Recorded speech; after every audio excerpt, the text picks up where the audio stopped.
Olá, boa noite. Está no ar o Aparecida Debate, o nosso espaço semanal aqui na TV de Nossa Senhora, para que você se informe e forme a sua opinião. Como você enxerga o mundo? Hoje eu te faço essa pergunta de forma literal mesmo, viu? Porque queremos saber como está a saúde dos seus olhos. São eles que nos permitem compreender, através de imagens, o que acontece à nossa volta e por isso é tão importante cuidar deles para que possamos ver claramente durante toda a nossa vida.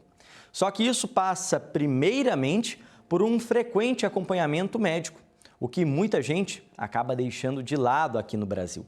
Por isso eu fui até uma clínica especializada nos cuidados com a visão para saber qual a importância dos exames oftalmológicos. E também aproveitei para conferir como está a saúde dos meus olhos. Vamos acompanhar. E aí, você de casa, tá me vendo? Calma, calma, aquilo não significava um problema, pelo menos não por enquanto, viu? A gente desfocou propositalmente a imagem para chamar a sua atenção para a importância do cuidado com a saúde dos olhos.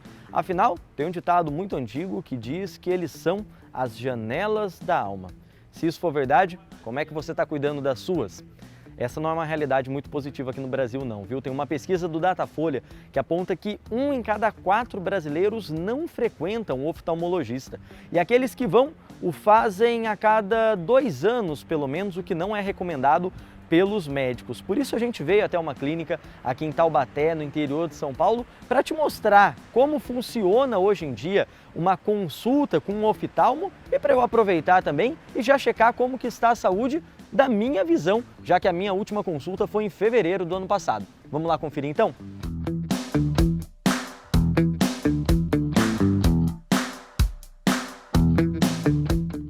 Olá, Guilherme, tudo bom? Com licença, viu? Seja bem-vindo. Obrigado por nos atender aqui no meio do expediente, arrumar um tempinho para falar com a gente, doutora, pessoal de casa que está acompanhando esse Aparecida Debate. A gente está aqui no Hospital de Olhos em Taubaté, conversando agora com a doutora Juliana Freire, para a gente falar um pouquinho então sobre a importância desse cuidado com a saúde dos olhos. E eu tenho a sensação, doutora, que essa é uma pauta cada vez mais necessária, né, entre as pessoas. Sim, importantíssimo o cuidado e a prevenção das doenças, né? A gente vive hoje, doutora, num mundo de muitos estímulos para os olhos, né? A gente tem aqui, naturalmente, quem está em casa já está vendo, né? Telas que nos auxiliam em várias coisas no dia a dia. Mas essa se tornou, por exemplo, uma preocupação e é um fator de cuidado, de atenção com essa nova tendência da gente estar cada vez mais exposto a elas? Sim, sem dúvida. Não só os adultos, como as crianças, né? Antigamente, os adultos é que ficavam muito em computadores e tudo mais. Agora, as crianças também, depois de pandemia ou advento de celular, isso se tornou muito mais frequente. E com isso surgem outras patologias que podem, na realidade, prejudicar não só o desenvolvimento visual, como condições como olho seco, cansaço no final do dia, dor de cabeça, e que a gente consegue contornar numa consulta oftalmológica de rotina. Doutora, você falou de uma consulta de rotina, né? A gente sabe que o cuidado com a saúde é uma pauta muito importante, mas que às vezes a gente tem que estar lembrando, reforçando, primeiro com a gente, né, e depois com quem está perto de nós, com a nossa família, nós lá na TV, lembrando o pessoal de casa da importância desses cuidados. Agora, com a saúde dos olhos, quando a gente ouve as pessoas nas ruas, a gente vê que isso parece que é ainda mais frequente, né? Às vezes as pessoas esquecem, nunca foram num oftalmo, ou já foram, mas estão usando um óculos que foi receitado há 3, 4, 5 anos, às vezes mais tempo. A senhora percebe isso também aqui no dia a dia, no consultório? Sim, bastante. E é muito importante saber que a consulta oftalmológica deveria ser feita por todo mundo, anualmente, com ou sem problema de visão. Então, porque tem tudo essa, eu não vou no oftalmo porque eu enxergo bem. Primeiro, a gente tem que saber se ele enxerga bem, porque nem sempre ele está enxergando e acha que enxerga. Isso acontece muito com criança. Pois é. Né? A gente não sabe se a criança enxerga bem. Se acostuma com aquilo é o normal para ela. E acha que isso é normal. Tem um momento certo? Quando que começa? A gente sabe que lá no início, após o nascimento, já tem aquele primeiro exame, teste do olhinho, né, com a criança, mas também às vezes os pais esquecem, vão ver isso quando entrar na escola. Mas esse é um trabalho que já tem que ser feito desde bebê mesmo, depois daquele teste do olhinho a gente já tem que ter essa rotina de continuar com essa atenção aos olhos? Sim. O ideal é que a primeira consulta seja feita até o primeiro ano de vida, principalmente para avaliar esses outros casos que não são pegos exatamente ali no teste do olhinho. Por exemplo, o retinoblastoma, que é uma doença hoje muito difundida. Ela pode sim, frequentemente estar presente ao nascimento, então seria pego no teste do olhinho, mas ela pode aparecer nos primeiros semanas, meses de vida. E a gente pega nesse próximo dentro do primeiro ano de vida. Outra coisa muito importante, a criança quando ela nasce, ela não sabe enxergar. E ela vai aprendendo a enxergar conforme os estímulos que ela recebe. Então, a gente não sabe se a criança está aprendendo a enxergar direitinho ou não se a gente não testa, se a gente não faz o exame. Às vezes a criança enxerga tudo, mas pode estar enxergando de um olho só. Você não sabe se ela está enxergando dos dois olhos. E para aproveitar essa visita, sempre que a gente sai lá do estúdio, a gente aproveita para conhecer, para trazer opiniões de especialistas, mas também para conhecer, para vivenciar um pouquinho da rotina do que a gente está falando. Já que hoje a gente está falando de saúde dos olhos e a gente quer levar esse alerta de quem está em casa precisa ter esse cuidado e mostrar para quem ainda não conhece ou não lembra, porque já passou faz muito tempo numa consulta, Sim. Mostrar os principais pontos numa consulta num oftalmologista. Queria perguntar para você, doutora, se eu posso aproveitar a ocasião, então, para ver como é que está a saúde dos meus olhos? Claro que sim, será um prazer.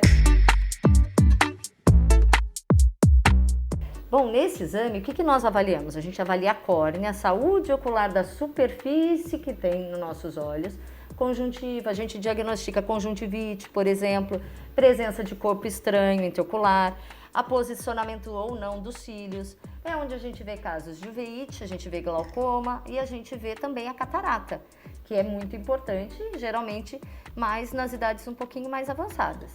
Pode encostar aqui o queixo e a testa, e daí nós vamos focar lá na sua córnea. Ótimo, olha, eu vejo a córnea perfeita, cílios, a íris, a função da íris. Aqui a gente faz um exame também, que a gente vai analisar o nervo. O nervo é onde aparece a alteração de glaucoma.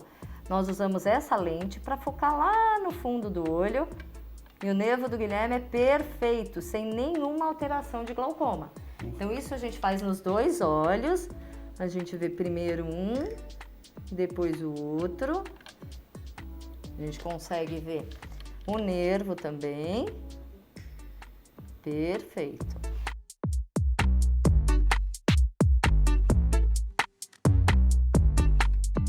Você que está acompanhando aí de casa agora e que frequentou um oftalmo recentemente, né, ou que em algum momento da sua vida já fez uma consulta, vai reconhecer esse aparelho aqui, né? O exame de refração, que é um momento bem comum e esperado, principalmente para aqueles que estão com aquela dúvida, né, doutora? Será que eu preciso de óculos? Será que já uso? Será que o grau do que eu uso mudou? Então explica pra gente para que serve, como é que um oftalmo utiliza corretamente esse equipamento. Sim, esse exame hoje, muitos no começo têm agora um aparelho que ele faz automaticamente uma refração. Inclusive, a gente consegue achar até aplicativo de celular hoje que faz a nossa refração. Verdade. Só que a nossa refração fidedigna, ela é subjetiva, ela depende da gente.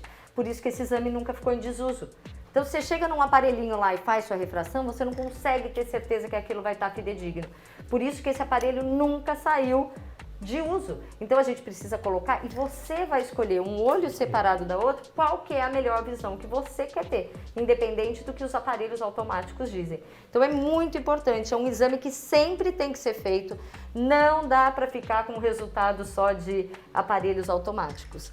Esse é de extrema importância e é onde a gente detecta os erros refracionais, né? Miopia, astigmatismo, hipermetropia e depois dos 40 aquela dificuldade de perto, que é a presbiopia. Então é muito importante a realização desse exame para a gente poder fornecer ao nosso paciente a melhor visão possível para cada um.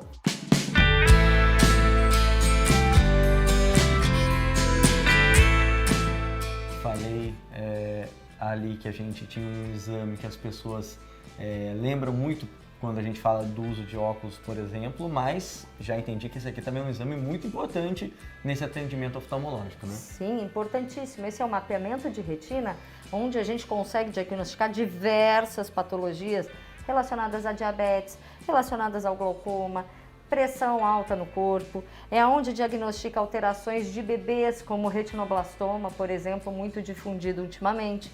Então é importantíssimo o exame de mapeamento de retina, também para prevenir casos graves de descolamento de retina. Então é muito importante que em toda consulta oftalmológica o paciente seja submetido ao exame de fundo de olho ou mapeamento de retina.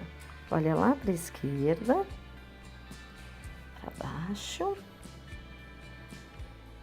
aqui para o meu lado, olha bem em frente. Bem, doutora, a gente acabou de fazer um exame, né, que a senhora falava dessa importância dentro de uma consulta, de se ver o fundo do olho, e a gente tem aqui a imagem que vocês veem nesse exame, é isso? Exatamente. Então é essa imagem que nós avaliamos no mapeamento de retina. Quando estamos com aquele capacete e a lente, essa é a imagem que aparece. Então nós avaliamos o nervo, onde aparecem alterações de glaucoma, alterações inclusive que podemos ver. Quando você tem, vamos pôr um inchaço em cada olho, você consegue perceber alteração como aumento de pressão intracraniana, como casos de tumores cerebrais. A gente consegue diagnosticar também muitas vezes por um exame oftalmológico, para você ver como ele engloba não só alterações oftalmológicas, como alterações sistêmicas também.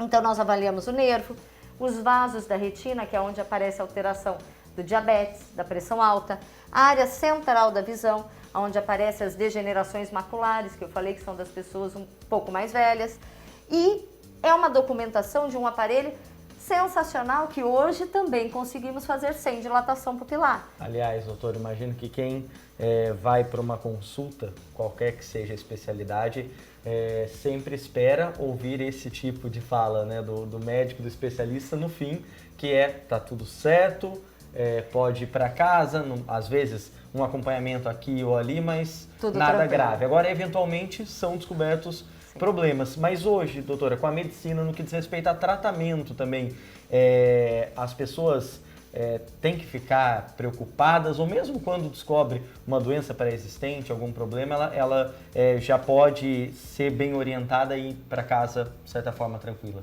Sim, hoje dentro da oftalmologia existe uma gama gigantesca de doenças e tratamentos hoje muito difundidos. Então, é muito difícil hoje você diagnosticar algum problema oftalmológico que não tenha tratamento. Então, é muito bom. Lógico que existem distrofias, alterações genéticas, que sim, mas a imensa maioria, hoje, com avanço científico, a gente consegue diagnosticar precocemente e tratar. E nessas que são mais complexas, orientar o paciente nos que não têm tratamento, como que ele vai seguir a vida com as sequelas possíveis que ele possa ter. Então, a oftalmologia hoje tem um avanço muito grande dentro da tecnologia e do desenvolvimento da medicina. Por isso, quem está em casa, se ainda não está procurando nesse momento, procure o mais rápido possível um oftalmo, então, para fazer o acompanhamento, se já faz tempo que não passa, né? Sim, doutora? a prevenção é o principal. E acho que uma última pergunta, doutora, que eu tô aqui, tá passando aqui pela minha cabeça e às vezes vai ter mais gente, principalmente que trabalha comigo, com a mesma questão. Como é que tá o olho do Guilherme? Posso ir para casa tranquilo? Excelente, uma vez por ano, mais do que o suficiente. Nos encontramos em breve, Guilherme. Nos encontramos em breve, então posso ficar mais alguns meses tranquilo, doutora? Tranquilíssimo, só o ano que vem agora. Tá ótimo, então, doutora, obrigado, viu? Felicidades. Pela recepção e pela ajuda com a gente poder falar mais sobre isso com o pessoal de casa. Foi um grande prazer.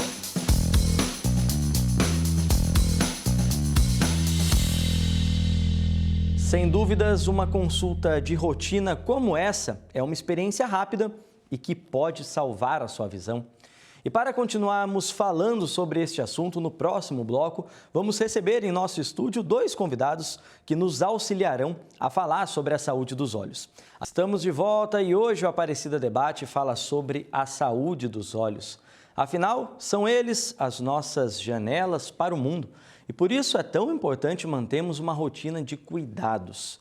No primeiro bloco, nós falamos sobre a falta de uma rotina de consultas como um dos fatores que dificulta o controle de doenças ou disfunções oftalmológicas. Quais será que são os outros obstáculos para ter uma visão saudável? Como mudar isso? Para nos ajudar neste tema, participam conosco Leôncio Queiroz Neto, médico oftalmologista e membro do CBO, além de presidir o Instituto Penido Bunier, hospital considerado referência internacional na oftalmologia. Ele é formado pela Faculdade de Ciências Médicas da PUC de Campinas. Leôncio, boa noite, viu? Obrigado pela participação com a gente. Boa noite, Guilherme. E também temos a alegria de receber presencialmente aqui Vilma Leles Barbosa Lorenzo Acácio, graduada em Medicina pela Universidade de Taubaté, possui especialização em oftalmologia e em glaucoma, além de doutorado em oftalmologia. Atualmente é médica colaboradora do Serviço de Glaucoma do Hospital das Clínicas da FMUSP e cirurgiã no Hospital de Olhos do Vale. Ela também é professora do Departamento de Medicina da Unital. Vilma, boa noite, viu? Obrigado pela participação aqui com a gente. Muito boa noite, Guilherme. Bem, a gente estava no bloco anterior mostrando um pouco como é uma rotina, né, de consulta, como é uma consulta de rotina também daquelas pessoas que deveriam procurar um médico oftalmologista para saber como está a saúde dos olhos. E, Vilma, a gente percebeu que tem pesquisas que apontam que esse número é muito baixo, né? O número de pessoas que realmente frequentam com uma regularidade, procuram um oftalmologista, né? Essa regularidade, pelo que os próprios especialistas apontam, deveria ser de pelo menos um ano e muita gente não vai ou vai com intervalos muito grandes. Para a gente começar de forma geral nesse tema, Vilma, tem várias doenças que podem causar prejuízos para a nossa visão e muitas delas acabam sendo silenciosas, né? Por isso é tão importante ter uma rotina de consultas? Exatamente. Se a gente falar sobre rotinas de consulta, isso começa na infância, né? Então, para a gente ter uma noção geral, assim que a criança nasce, o bebê já precisa ter um exame dos olhos. Esse exame, via de regra, é feito no berçário por pediatras. Então, eles avaliam os olhos das crianças e fazem o teste do olhinho, que é aquele teste para ver se tem um reflexo vermelho. Isso já pode identificar algumas doenças congênitas nesse momento, mas há doenças que podem surgir logo na primeira infância. Então, o pediatra também avalia essas crianças ao longo dos primeiros anos regularmente. Então, é importante levar as crianças também para essas consultas com o pediatra e prestar atenção também nesse aspecto. Por volta dos 3 a 5 anos de idade, é obrigatório uma avaliação oftalmológica da criança, porque aí nesse período ela está na fase de desenvolvimento da visão, que ocorre até por volta dos 7 ou 8 anos de idade. Então, até os 7 ou 8 anos de idade, nossa visão é formada. A partir daí, se houve algum problema que atrapalhou essa formação, nós não conseguiremos o desenvolvimento adequado. Então, entre 3 e 5 anos de idade, é muito importante ter um exame oftalmológico completo. A partir daí, a gente tem a oportunidade na escola de observar se está tendo alguma dificuldade ou não e procurar um médico. A gente volta a procurar rotineiramente depois dos 40 anos, quando a gente começa a ter dificuldade de visão de perto, todo mundo começa a esticar o braço. Nessa hora, a gente se lembra de novo da consulta. E ali, além das pessoas terem a oportunidade de ter seus óculos prescritos para enxergarem melhor, na verdade, o que o médico oftalmologista está fazendo é avaliar os olhos dessa pessoa para saber se não tem nenhum tipo de doença, como você mencionou, que seja uma doença silenciosa, quer dizer, doenças que não estão dando sintomas, mas que podem levar à perda visual. Entre elas, glaucoma, retinopatia diabética, são as mais prevalentes. Leôncio, a gente ouviu a Vilma falando aqui um pouquinho desse acompanhamento já na infância, né? E acho que é importante a gente falar sobre isso com quem está em casa, porque, como a Vilma lembrou, né? A gente tem logo no nascimento da criança, nos primeiros dias de vida, o teste do olhinho, que é um momento, um teste obrigatório que as crianças vão passar no hospital, mas depois disso, muitas vezes pais e mães acabam deixando isso passar, né? A criança vai ter a primeira consulta quando está em idade escolar, isso se manifestar algum indício de que está tendo dificuldade para enxergar. Não deveria ser assim, né? Exato, Guilherme. A Vilma pontuou muito bem. A visão ela é importante em todas as idades da nossa vida. Por quê?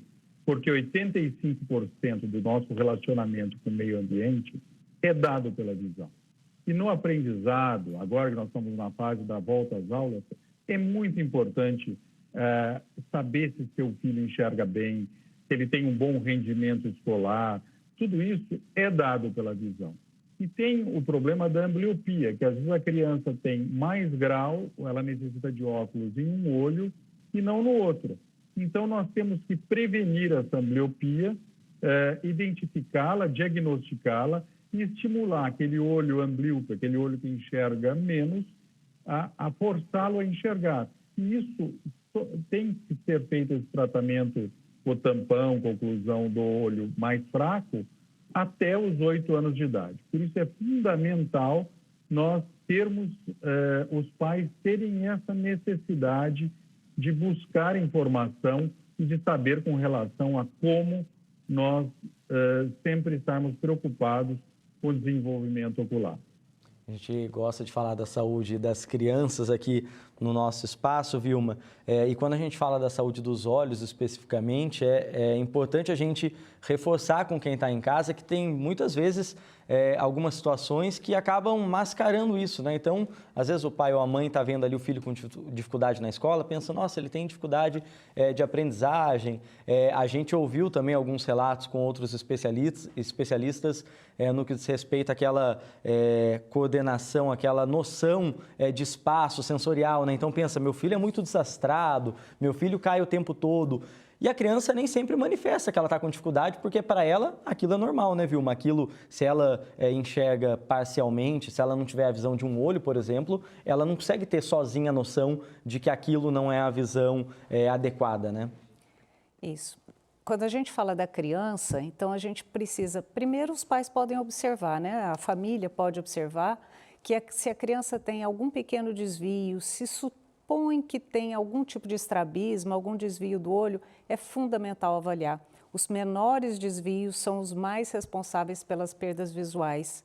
Então, desvios muito grandes, que são muito óbvios, né? Aquele estrabismo muito amplo, nem sempre causam uma baixa de visão tão intensa quanto os estrabismos pequenos. Então, se os pais observarem alguma alteração, eles precisam procurar o oftalmologista. Aí depois vem a fase escolar, né? Na fase escolar, começa sempre com essa questão do aprendizado. E existem crianças que apresentam algumas dificuldades, né? Existem vários tipos de dificuldades de aprendizado, a gente está generalizando aqui, mas algumas delas podem ter uma causa oftalmológica ou serem melhoradas a partir de uma melhora da visão. Então, esse trabalho normalmente feito entre escola, psicopedagogos e fonoaudiólogos, às vezes, e o oftalmologista, ele é fundamental. Essa integração ajuda a identificar na criança onde está realmente o problema para poder cuidar. Algumas vezes, a melhora da condição visual é suficiente para que a criança melhore na escola. Tá? Então, essa divisão de tarefas aí nessa fase ela é muito importante. Um outro aspecto que você comentou, você falou assim, a criança cai quando vai brincar e tal. A visão, ela é extremamente importante para as atividades físicas, né? Nós estamos falando aqui da criança, da brincadeira, mas depois no adolescente, quando começa a praticar esportes e talvez até se tornar um jogador profissional, nessa fase a pessoa precisa não só enxergar distante, então vamos imaginar aqui no futebol, que é o nosso esporte-chefe do país, né? A pessoa precisa enxergar a distância, precisa ter uma noção, tem que ter bom campo de visão para que ele possa enxergar várias coisas acontecendo simultaneamente. Ele precisa ter boa noção de profundidade.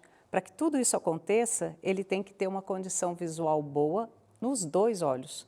Então, começa lá na prevenção da criança, continua na avaliação do adolescente, para que ele possa ser um esportista com qualidade, né? Para que ele ande de bicicleta sem complicações, sem riscos, ou para que ele pratique um jogo com maior qualidade.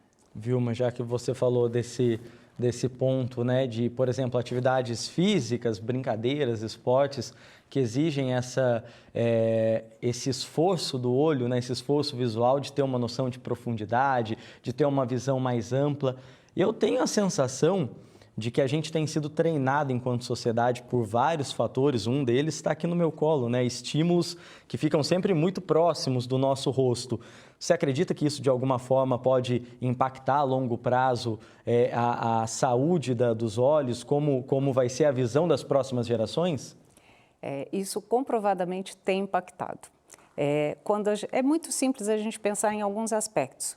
Primeiro, quando a gente está olhando longe, nossos olhos estão alinhados, olhando para frente, reto. Quando a gente vai aproximando qualquer objeto, nossos olhos vão convergindo para que a gente possa olhar. Quando a gente fica muito diante de telas, né, celulares, tablets, computador, a gente acaba tendo muito esse esforço visual. Além disso, a gente faz isso, via de regra, em ambientes mais fechados. Então, a gente está tendo uma privação da luz do sol, da luz ambiente. Tudo isso faz parte de alguns da possibilidade de gerar problemas aos olhos. E na criança é fundamental, como a Vilma falou, que nós temos que evitar hoje que a miopia, se puder, passe dos 5 graus, que daí você vai ter a alta miopia. E a alta miopia vai apresentar em alguma fase da vida comorbidades, que são catarata, glaucoma, descolamento da retina. Então, hoje começam a surgir conhecimentos para nós oftalmologistas de estimular as crianças a terem mais atividades ao ar livre para poder não desenvolver, tentar controlarmos um pouco a miopia. Nos parece que a luz solar, a radiação ultravioleta, tem um importante fator na estimulação da produção de algumas células da retina, na produção da dopamina, que tem um poder de contenção do diâmetro anteroposterior do globo ocular, não aumentando tanto a miopia. O mesmo, estamos usando alguns tipos de lentes de óculos especiais para tentar controlar a miopia, lentes de contato, ou mesmo temos um colírio que pode ser indicado quando o oftalmologista nota que esse olho da criança está se desenvolvendo, está aumentando muito a sua refração, a sua miopia. Leôncio, já que a gente estava falando aqui dessa relação com a tecnologia, com esses estímulos, dessas luzes artificiais com o olho, você citou colírio, lentes, vou aproveitar para uma outra dúvida que a gente vê com frequência entre as pessoas, e quando a gente vai às óticas, a gente vê muita propaganda, inclusive, nesse sentido, né? Uma lente especial que ajuda a proteger o olho ou diminui os impactos do efeito da luz do celular, de telas no olho. Tem até óticas que incentivam, pô, vem aqui, a gente faz um óculos 100 grau, se você não tiver necessidade, mas para proteger o seu olho desse cansaço ao longo do dia. Essas lentes realmente funcionam? Como que elas podem contribuir quando a gente fala dessa questão da relação com a tecnologia, com as telas? Olha, Guilherme, existem controvérsias. Hoje, eu respeito muito o marketing, admiro muito o marketing, mas nós temos momentos em que o marketing acaba ficando maior que a própria ciência. Existem algumas lentes dessa que nós não temos comprovação se tem uma efetividade muito grande, diferente que eu esteja falando de uma lente para correção do seu grau de refração. Nós estamos falando aí, como você colocou, de lentes que têm algum filtro. Hoje fala-se muito em bloquear a luz azul, que é emitida pela luz fria, né? Aquele espectro da luz. Isso eu acho que ainda nós estamos estudando, estamos vendo a repercussão que isso está tendo. Muitas vezes na medicina, e na oftalmologia não é distinto, nós precisamos de um tempo, às vezes uns 10 anos ou mais, para poder saber se realmente nós vamos ter uma comprovação científica a respeito disso. E outra dúvida que fica sempre que a gente conversa com o pessoal de casa, Vilma, queria que você ajudasse a gente nisso, é no que diz respeito ao uso de colírios, né? A gente sabe que nessa mesma linha tem um longo mercado, um extenso mercado de marcas de produtos que vendem colírio para melhorar a lubrificação dos olhos também, mas também acaba entrando aquele uso indiscriminado de colírios de corticoides ou aqueles colírios de clareamento do olho, né? Quando a pessoa começa a ficar com o olho, tendo ficando com o olho vermelho e coceira, enfim. Como é que esse uso também sem um acompanhamento, uma indicação médica pode afetar os olhos? Também tem que tomar cuidado com esse mercado? Ótima questão. É extremamente importante a gente falar disso, porque é muito frequente as pessoas sentirem qualquer desconforto, um desconforto que ele acha que é pequeno, e aí ele acaba procurando numa farmácia uma prescrição para aliviar aquele sintoma rápido. Colírios lubrificantes, puramente lubrificantes, a gente tem uma gama enorme no nosso mercado e eles, via de regra, não causam nenhum tipo de problema. É mais realmente uma lubrificação para o olho. Mas acontece que alguns deles vêm com alguns aditivos e o mais frequente são esses que deixam o olho mais branco. Então a gente tem um clássico de décadas que as pessoas falam, eu uso muito esse colírio porque eu acordo com o olho vermelho, pingo ele fica ótimo, ou eu vou fazer minha maquiagem, meu olho está vermelho, eu pingo e ele clareia rápido. Na verdade, a gente está causando uma alteração nos vasos, né, da parte externa do nosso olho regularmente, porque se o nosso olho ficou mais vermelho, é porque as veinhas do olho se dilataram. Então, colocar um colírio que faz esses vasos ficarem menores, naquele momento é ótimo, mas o uso repetitivo disso causa problemas. Então, isso não deve ser utilizado. Outro problema que você mencionou são os corticoides. É extremamente relevante a gente pensar nisso. Para todas as pessoas isso é importante, mas eu vou dar destaque para o adulto jovem, para aquele garoto, adulto jovem que tem alergia, que tem rinite, está sempre espirrando, os olhos coçam, o olho está incomodado, e aí quando ele usa antialérgico ou quando ele usa especialmente o corticoide, melhora muito, alivia demais os sintomas. E qual o problema? Corticoide pode elevar a pressão dos olhos e isso também faz parte daquela questão que você comentou, isso é assintomático. Quando a pressão dos nossos olhos se eleva lentamente, e é assim que acontece na maior parte das vezes, a gente não é capaz de perceber. Então, a gente não tem sintoma nenhum e o uso recorrente de corticoides pode levar ao aumento da pressão intraocular e o problema do aumento dessa pressão é que ela leva a uma atrofia do nervo óptico, que a gente chama de glaucoma. Então, infelizmente, eu já conheci vários adultos jovens que perderam a visão por completo, de forma irreversível, pelo uso indiscriminado de corticoide. Então, não façam uso de corticoide sem a prescrição do médico, sem a manutenção do tratamento. Quando a gente receita a quantidade ideal pelo tempo ideal. Não mantenha o colírio na sua casa e use de novo se você achar que é o mesmo problema. Estamos de volta e hoje o Aparecida Debate fala sobre a saúde dos nossos olhos.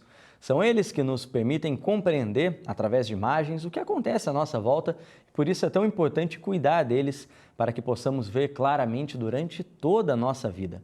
Só que isso passa primeiramente por um frequente acompanhamento médico, que como a gente já falou aqui no programa, muita gente acaba deixando de lado aqui no Brasil e além disso, existem tantos outros desafios que já ilustramos para manter uma boa visão das pessoas nos dias de hoje.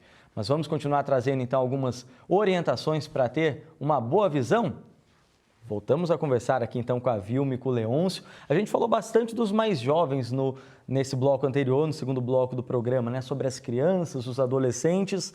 Leôncio, queria que você comentasse agora um pouquinho com quem está em casa. A gente tem um público também que sempre acompanha o programa, que já está mais próximo da terceira idade, né? E aí quando a gente fala dessa faixa etária, quais são os cuidados e os pontos em que eles precisam ter mais atenção no que diz respeito à saúde dos olhos? Olha, Guilherme, Vilma, é muito importante, como a Vilma colocou, lá próximo aos 40 anos, começa a presbiopia, né? A dificuldade de enxergar de perto, né? E isso é fundamental. Então, temos que procurar o oftalmologista e nessa época, geralmente, é prescrito um óculos, aquele do braço curto, que a pessoa está alongando o braço para enxergar e daí começa a corrigir. Nessa consulta, geralmente o oftalmologista vai se ater também ao segmento anterior, à córnea do paciente, ao cristalino, à pressão intraocular. Então, muitos diagnósticos de comorbidades oculares podem iniciar nessa idade. Não digo aos 40, mas a partir desse hábito que você vai ter de retornar ao oftalmologista para fazer um check-up da sua refração, novas medidas e novos diagnósticos poderão surgir, sempre com a ideia de nós fazermos uma prevenção da oftalmologia. E não podemos nos esquecer que em torno dos 55 anos de idade pode começar a surgir a catarata, que pode ter sérias restrições, porque hoje a dirigibilidade é muito importante. É muito comum nós recebermos no nosso consultório pessoas que foram barradas na renovação da carteira de habilitação por causa da visão. E, Vilma, queria que você comentasse também um pouquinho essa questão com quem está em casa, né? Principalmente para esse público, então, adulto ou para esse público mais maduro, que está na terceira idade ou chegando na terceira idade, quais são esses passos, além dos que o Leôncio citou, que são pontos chaves para a gente estar atento na hora de cuidar dos olhos? À medida em que a gente envelhece, nós vamos tendo grandes riscos de problemas de saúde, né? Isso é natural, é como o nosso organismo como um todo. As doenças mais comuns são hipertensão, diabetes, né? E nos olhos, as 3 principais causas de perda de visão, de baixa de visão, é a catarata, o glaucoma e a degeneração macular relacionada à idade. O que é muito importante a gente saber é que catarata é o que mais afeta a população e o que mais baixa a visão da população brasileira, mas a catarata é uma doença reversível. Você tem uma baixa de visão, se for exclusivamente por catarata, uma cirurgia da catarata resolve o problema. Existem muitas propagandas, às vezes enganosas, de colírios, de chás, medicações, enfim, para tentar resolver a questão da catarata, mas não. No momento, nós só resolvemos isso com cirurgia e é reversível, a pessoa volta a enxergar. O maior problema são as 2 outras causas de baixa visão, que são a degeneração macular relacionada à idade, junto com a retinopatia diabética, que são 2 problemas da retina, que é lá no fundo do olho, e o glaucoma. Então, esses problemas é muito importante que as pessoas saibam que são problemas que podem causar uma perda de visão que não vai ser reversível e logo precisa de um diagnóstico bem precoce, porque se nós não podemos reverter esse problema, nós podemos parar esse problema. Então, precisa se tratar para não ter a progressão. Eu vou começar com você conversando sobre o glaucoma e vou deixar para o Leôncio depois falar, por exemplo, da degeneração, se ele preferir.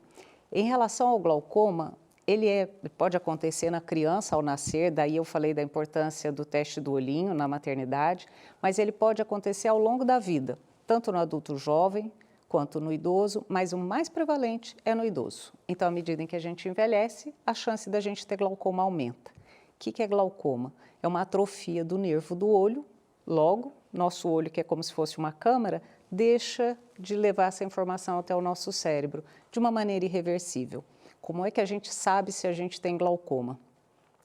No exame oftalmológico, quando o médico está examinando, assim que ele termina de prescrever seus óculos, que ele já sabe qual é a correção que você precisa, ele vai examinar a parte anterior do seu olho, medir a pressão dos seus olhos e examinar o fundo do olho. No exame do fundo do olho, a gente vê uma das partes, é o nervo óptico, e aí a gente sabe se tem indícios de que a pessoa possa ter essa doença do nervo, que é o glaucoma. E é fundamental tratar-se adequadamente. Então, o médico, via de regra, prescreve medicações. O tratamento, na maior parte das vezes, é com medicação, com colírios, que são disponíveis na rede pública. No país inteiro, há a distribuição gratuita de medicações para glaucoma. Mas existem outras formas de tratar, como terapias com diferentes formas de laser e vários tipos de cirurgia. Também é muito importante que as pessoas saibam que existem cirurgias para glaucoma, porque ao longo dos anos é muito frequente a gente ouvir as pessoas falando: eu nem sabia que existia tratamento cirúrgico para glaucoma. E existe, então precisa ir ao médico regularmente para fazer o diagnóstico e para fazer o acompanhamento, porque se eu disse que a doença precisa ser estabilizada, ela não deve progredir, o médico tem que ir examinar o paciente, fazer alguns exames complementares para ter certeza que realmente a doença está estabilizada. Porque se ela progredir, eu preciso mudar o tratamento que está sendo feito. Então, isso é fundamental a partir dos 40, mas especialmente a partir dos 50 anos. Orientações importantes da gente levar para quem está em casa. Doutor Leôncio também quer falar um pouco sobre essas doenças? Perfeitamente, Guilherme. A Vilma pontuou muito bem, aliás, ela é uma grande glaucomatóloga e é a secretária do Conselho Brasileiro de Oftalmologia e ela merece todo o nosso apoio e eu estou muito contente de estar aqui debatendo com ela. Mas temos que lembrar a catarata. Você opera a catarata, você tem a restauração da visão. Se a retina estiver bem, se o nervo óptico estiver bem, se a mácula que é um pontinho da retina, que tem o tamanho daquela cabecinha do alfinete prateado, da costureira, da vovó, de 1,5 milímetro quadrado, se ela estiver bem. Geralmente, a degeneração macular relacionada à idade ocorre em pessoas que têm uns 70, 75 anos ou mais, e a pessoa perde a visão discriminativa, a visão central, e fica enxergando como se fosse uma bola preta. Nós temos duas formas de degeneração macular, uma que é a forma seca e a forma úmida.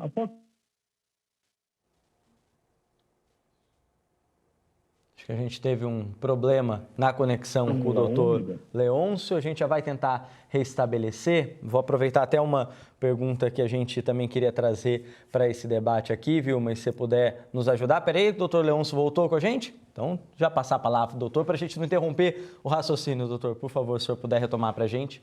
Eu estava falando que a degeneração macular relacionada à idade tem duas formas, a forma seca e a forma úmida. A forma seca, ainda nós chamamos ela de benigna, ela traz uma restrição da visão central, mas não é tão importante. A forma úmida, o portador da forma úmida, ele perde a visão central, ele acaba ficando só com a visão periférica e a visão ficará limitada a uns 15%, 20%. Se bem que hoje existem tratamentos com injeções antiangiogênicas, e essas degenerações maculares podem estar relacionadas a alterações vasculares que ocorrem devido a doenças sistêmicas, como hipertensão arterial, ou edema macular também do diabético. Então, quando você tem uma doença ocular associada a uma doença sistêmica, muitas vezes nós temos aí que tratar de uma maneira multifatorial, tanto com o clínico, como também com os oftalmologistas, para a gente preservar da melhor forma e tratar a visão desse nosso paciente na terceira idade. Bem, a gente citou aqui nesse bate-papo algumas intervenções cirúrgicas que podem ser feitas, e tem uma que ao longo da vida a gente conhece algumas pessoas, quem não passou por isso conhece algumas pessoas que procuraram ou que foram encaminhadas para esse tipo de cirurgia, Vilma, que é aquela cirurgia de correção de grau, né? Aquela cirurgia refrativa, isso, para diminuir a dependência do óculos. Como é que é normalmente esse encaminhamento de um paciente? Quais são os casos onde realmente é indicado? Porque a gente sabe, né, quem está em casa que já usa óculos desde a juventude, desde a infância, usa 10, 15, 20 anos, quando ouve falar de uma cirurgia assim, o olho até brilha, né, de vontade de passar menos tempo com isso aqui no rosto. Mas como é que funciona esse encaminhamento? Isso. Na verdade, a gente tem várias possibilidades de corrigir os erros de refração, que a gente diz, né? Quer dizer, o grau que a gente apresenta. As pessoas podem ter miopia, hipermetropia, astigmatismo, e para corrigir esse grau, para que as pessoas possam enxergar melhor, o fundamental é óculos. Esse resolve a maior parte dos problemas. Mas existem outras alternativas. Então, as lentes de contato são ótimas alternativas para que a pessoa possa estar livre dos óculos. Vamos imaginar que ela vai praticar uma atividade física e ela precisa estar de lentes de contato para conseguir ter uma liberdade por um esporte, por exemplo. Mas existem questões que não são absolutamente corrigidas com isso.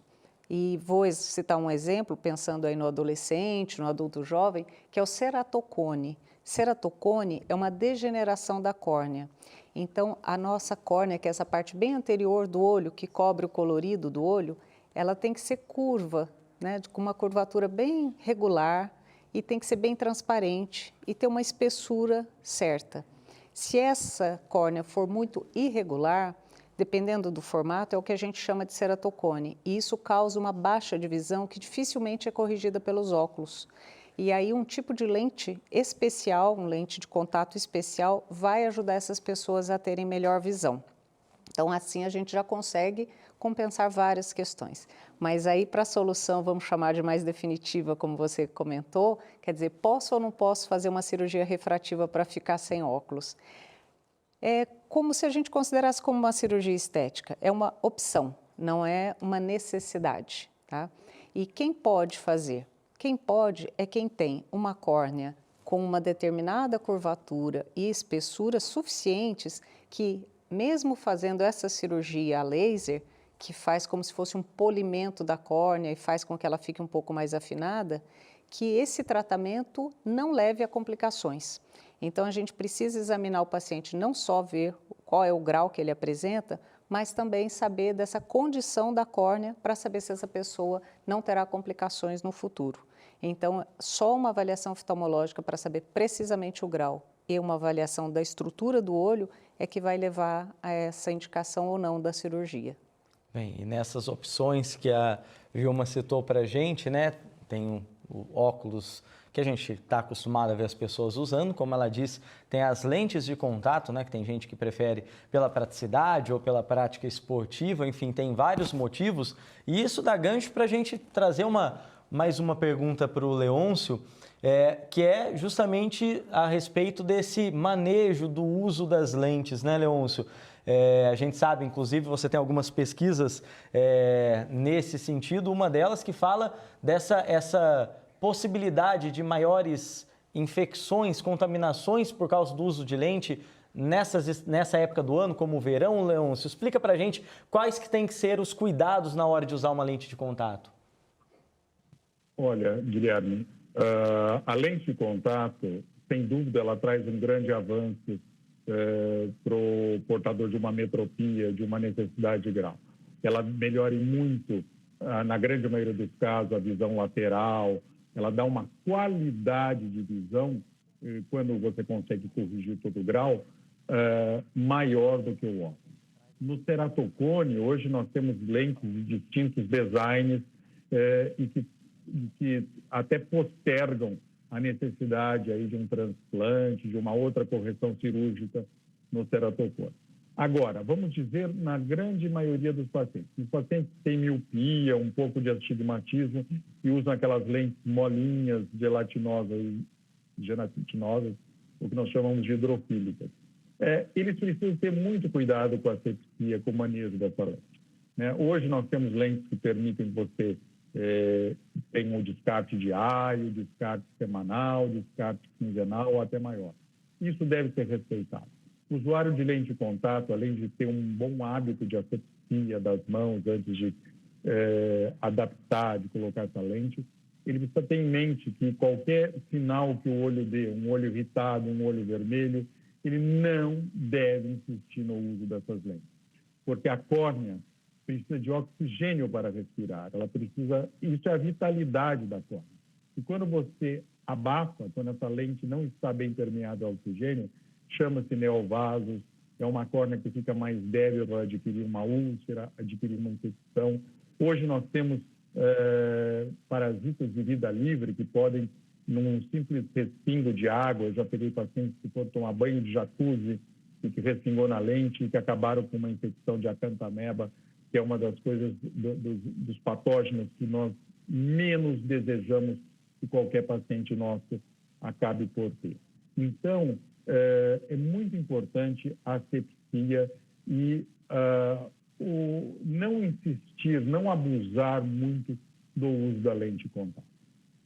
A gente espera que essas orientações possam ajudar quem está em casa, então, a se preocupar mais e cuidar mais da nossa visão, que é tão importante no nosso dia a dia. Eu garanto que quem já enfrentou um problema sabe da dificuldade que é e quem não enfrentou não quer passar por nenhuma situação como essa, né? Assim a gente encerra o Aparecida Debate de hoje. Quero agradecer imensamente a participação dos nossos convidados. Leôncio Queiroz Neto, médico oftalmologista e membro do CBO, além de presidente do Instituto Penido Burnier, hospital considerado referência internacional na oftalmologia. Ele é formado pela Faculdade de Ciências Médicas da PUC Campinas. Leôncio, boa noite, viu? Obrigado pela participação e até uma próxima. E agradeço também a Vilma Leles Barbosa Lorenzo Acácio, graduada em Medicina pela Universidade de Taubaté, possui especialização em oftalmologia e em glaucoma, além de doutorado em oftalmologia. Atualmente é médica colaboradora do Serviço de Glaucoma do Hospital das Clínicas da FMUSP e cirurgiã no Hospital de Olhos do Vale. Ela também é professora do Departamento de Medicina da Unital. Seja sempre bem-vinda, viu? Obrigado pela participação aqui com a gente. E se você aí de casa quiser rever esse programa ou até mesmo compartilhar com seus amigos e familiares, você sabe, né? É só acessar o nosso canal no YouTube pelo link que está aparecendo aqui na tela. E não se esqueça, quando comentar as nossas publicações, utilize a hashtag #AparecidaDebate. Meu agradecimento especial a você que ficou com a gente até agora. Uma ótima